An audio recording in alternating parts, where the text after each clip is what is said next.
Okay. Now having said all of that, the first kinds of people Allah loves, وَعِبَادُ الرَّحْمَنِ الَّذِينَ يَمْشُونَ عَلَى الْأَرْضِ هَوْنًا. The special slaves of Ar-Rahman, the ones who walk around on the earth, they hang out, they go for a walk. I know you don't walk much outdoors here, so they're walking in the mall, they're walking at the airport, they're walking by the beach, they're taking a walk. And by the way, just because it says yamshuna, it doesn't just mean they're walking. يعني يقودون سياراتهم هونا. They're driving their cars also, right? However you're hanging out, you're outside in society, you have this element of humility, hawnan. You feel weak before Allah. You're humble in the way you walk, in the way you talk. Sometimes you don't have to be arrogant because you say something arrogant. In the way you look at someone, there's arrogance. In the way you carry yourself, there's arrogance. In the way you insult someone with your face, it's arrogance. That's not yamshuna ala al-ardi hawnan.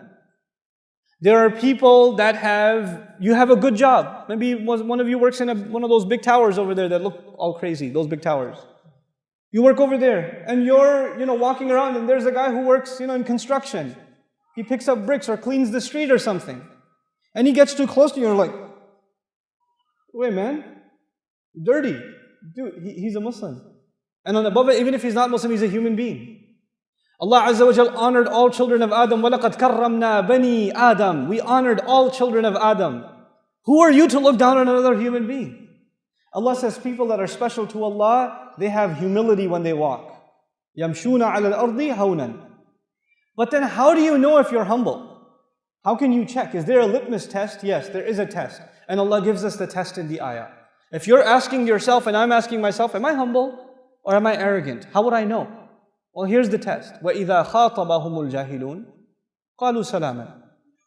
When people who have no control over their emotions talk to them, when idiots talk to them, when obnoxious people talk to them, when arrogant people talk to them, when ignorant people talk to them, when angry people talk to them, when insulting people, disrespectful people talk to them, and somebody insults you, it hurts. When somebody talks to you badly, it hurts. But Allah calls all of those people jahilun. Jahil actually in Arabic is the opposite of aqil. Jahil means someone who has no control over their emotions. A bad word comes in their mind, it comes out of their mouth. They don't think about it. So you're driving in the streets of Qatar, and some guy cuts you off, and you honk your horn. And he stops his car, and he gets out of the car, and he's at you. And you're like, oh yeah? I'm going to show you. And you start responding back. Wait, hold on. وَإِذَا خَاطَبَهُمُ الْجَاهِلُونَ قَالُوا سَلَامًا. Hey, salam man. Assalamu alaikum. Okay, sorry. You're right. I'm wrong. Go. You have to learn to do that. And if you can't do that, then you are disqualified from category number 1. You want to be in category number 1, and you will. Allah does not say if you see, if ignorant people talk to you, if obnoxious people address you. Allah says when. I talked to you about the difference between if and when yesterday. When means it will happen. If means it might happen. Allah says there's no possibility percentage it might happen to you, it might not happen to you. It will happen to you. It will happen to you. It happens to me all the time. All the time. I was at a masjid, not over here in America, I was at a masjid, and I was sitting talking to some board members about some program I wanted to do, and a brother walked in and he heard that I wanted to teach Arabic. He was an Arab fellow, he was an Egyptian fellow, and he heard that I wanted to teach Arabic. And he's like, you teach Arabic? And I was like, yeah, a little bit. And he said, where are you from? I was like, Pakistan. And he said, oh yeah? And he took out a napkin and he said, write the alphabet for me. So I wrote down the English alphabet for him. And he said, you see, you don't know Arabic. I was like, yeah, you're right, I'm sorry. And then he started teaching me the alphabet, 30 minutes. I sat there and I learned the alphabet with him. And then he had to go, and then he left. And that night, That night, at the same masjid, they asked me to give a lecture, the importance of learning Arabic.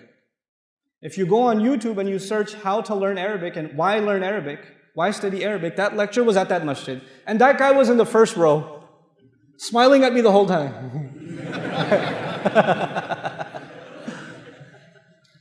But he comes to me and says, "You, Pakistani, you're going to teach Arabic?" I'm going to go, "Oh yeah? Oh, no, wait. It's okay. It's all right.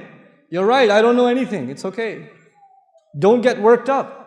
Don't get all full of yourself. If people speak to you in that way, it's okay. They have a right. You know, and you don't know why people speak to you in this way. There may be some other things going on in their life. You know, and they come to you and they let their anger out on you. You have to be kind of merciful and courteous to people. They were women. They were men that came to Rasulullah sallallahu alaihi wasallam and started yelling at him. From the Badu. They were Muslims. They started yelling at him. And you know, the Prophet sallallahu alaihi wasallam didn't get upset. He just calmed them down. The Sahaba would have killed them. He said, "No, relax. Let it, just peace." You know, this is a sunnah of the Prophet sallallahu alaihi wasallam.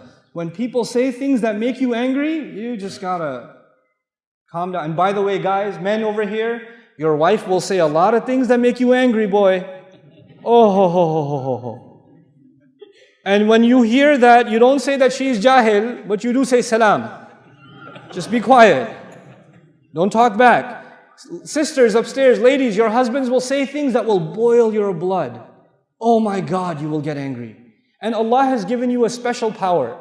I have 3 sisters, I have a wife, and I have 4 daughters. I know girls have special powers. And their superpower is they can answer you in a way that will like stab you in the heart.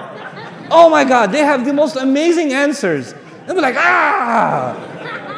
But you, sisters, when your husband is out of control and he's becoming too emotional or too angry, shh, salam.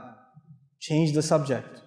And salaman, qalu salaman does not mean that Allah says you have to say salaman, somebody's fighting, you're like, hey, salaman, salaman, salaman. Not like that. That's not what that means. Let me tell you what salaman. Salaman could be a hal here in grammar. You know what that means? They speak calmly. They don't just say the word salam, they speak calmly. They speak peacefully. They speak in a way that disarms, that doesn't make you angry. You know? And so, for example, you know, one time I was sleeping in the masjid. It was an i'tikaf and I was sleeping in the masjid. And you know, when you're sleeping, you don't know which way you turn. So I'm sleeping and I woke up because somebody kicked me in the stomach. It was a really old gentleman in our community. He was an Afghani fellow. And he was also making i'tikaf. He didn't speak any English, any Arabic. He just spoke Pashto only. And he kicked me in the stomach. And I wake up like, oh. And I look at him like. And he goes, Quran. My back was towards the bookshelf, where the masahib, whereas you can't have your back to the Quran, so he kicked me in the stomach. Now I could get up and say, come on, you could have woken me up nicely, or I'm fasting, and then you kicked me in the stomach too. But you know what I did? I just hung out with him afterwards. I just sat down with him. I said, can I read some Quran to you? You can correct my Quran. And we just spoke in sign language. And I recited Quran to him, and we just hung out the whole time. You have to deal with people peacefully. You have to calm down when you deal with people. You will meet all kinds of people. All kinds of temperaments. Some of you are stuck with a boss. Inna lillahi wa inna ilayhi raji'un. Like he's always angry. He wakes up angry. He's eating and he's angry. He's angry when he's smiling, even when he's angry. You know? You have that kind of a boss. But you know what? You have to learn to deal with it peacefully. Peacefully. You have employees. Some of you are teachers. You have students that make you angry. You got to calm down. You can't get angry in the classroom. Rasulullah sallallahu alaihi wasallam we were told, "Inni bu'ithtu mu'alliman." He says, I was sent as a teacher. He's sent as a teacher. He never got angry at people. Not unnecessarily, never. You know, his servant is telling us that he lived with him, and he never told him, why did you do this? Why didn't you do this? The entire time. SubhanAllah. And that's your slave. That's not even your employee. That's your slave. He never said this to them. So qalu salaman is really important. And why is it important? Because the next time you have to force yourself to be humble and calm things down and not respond in anger, then you tell yourself, I'm doing this because I want to be from عباد الرحمن.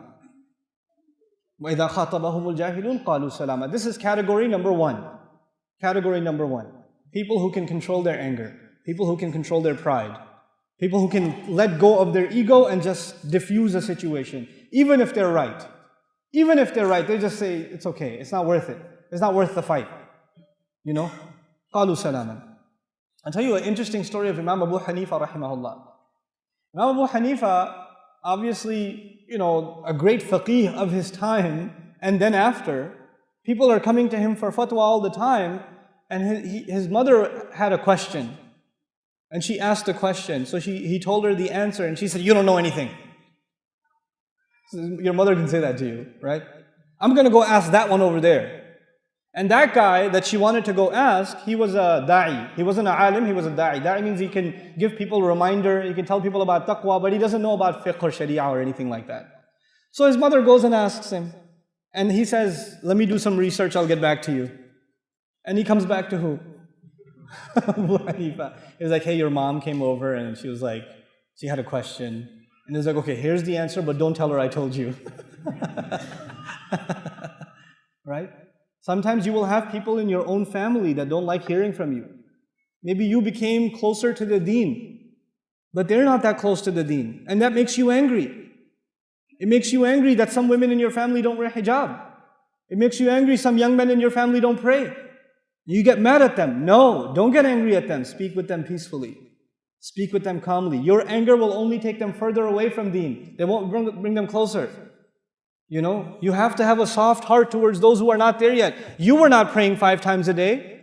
There was a time when you weren't like that. If somebody spoke to you angrily, would you start praying or go further away? Think about that. Think about that. Allah softened your heart, so you wait until Allah softens theirs, and you have to be soft to people. I remind people that Allah Azza wa Jal told Musa alayhi salam to be nice to Fir'aun. To be nice to Fir'aun. Fir'aun tried to kill Musa alayhi salam when he was just a baby. Fir'aun killed thousands of babies every year. He called himself God. There are so many reasons to hate Fir'aun. And Allah says, when you go to him, وَقُولَ لَهُ قَوْلًا لَيِّنًا. If you have to be nice to Fir'aun, what about your wife? What about your husband? What about your children? What about your cousins, your brother, your uncle? These are the people that make us angry. These are the people. Family makes you really angry, I'm telling you.